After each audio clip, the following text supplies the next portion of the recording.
Today's video game review is a type of game that made me feel compelled to open a YouTube channel back in 2008 to highlight all of the weird, wonderful, strange, obscure, and frankly, how on earth did they make that type of games that were being released back then, and there's only been more of them ever since.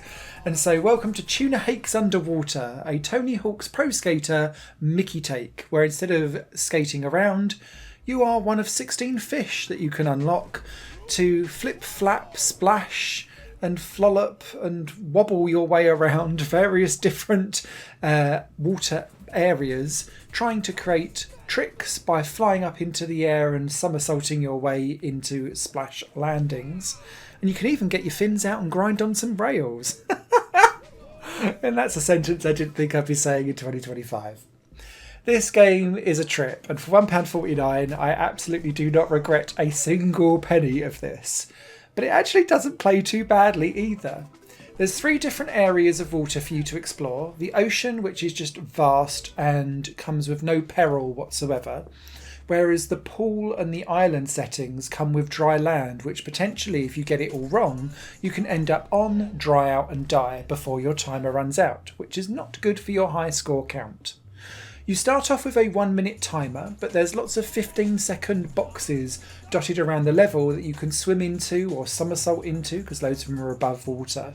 And that will extend your timer, allowing you to then perform more tricks to hopefully build up a combo meter. And if you land those tricks very well, you'll then get a big score. In each level there's also 10 fish cake collectibles, and those high scores plus the collectibles are how you unlock all of the 16 fish across the different areas as you go. And each fish handles ever so slightly differently, in particular with what their top speed is and how much boost they can kind of fling up into the air, which then means that you have to kind of they give you potentially bigger scores, but they require much more finesse in being able to land the landing properly. Because if you don't go in nose or face first, or I guess trout first, then that's a perfect or a great dive. But if you go in fin first, which I kept doing, that's a chaotic landing because you're basically going in the wrong way. And then if you belly flop, or if you just totally wipe out a landing, you can actually lose points from your total score. So it pays to pull out of a stunt early and try and align up your landing better. But I kept forgetting and was just enjoying life, flipping and somersaulting my poor little Tuna Hake around, who frankly didn't know whether they were coming or going.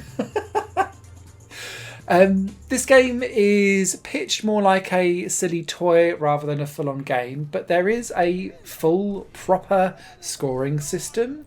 The controls are a little bit overly sensitive, but you get used to them quite quickly, and it does all work very well, to be quite honest. The main things for me is that where this is emulating an early PS2 era style of game, it's got this kind of motion Gaussian blur that's going on at all times, which reminds me of retro Y2K style graphics. And sometimes that meant, because there's just an awful lot of light blue in this game, it was quite difficult to see some of the power-ups. The developer has actually acknowledged this in the Steam forums from another post that I saw of someone commenting on it, and they are going to give you an option to turn off some of this blurring in a future patch, which I think will be great for me because I'm now in my 40s, and whilst I adore that aesthetic, I'd quite like to be able to see where my power-ups are so that I can extend my run and therefore spend more time playing the stupidity and fun that is Tuna Hake's Underwater.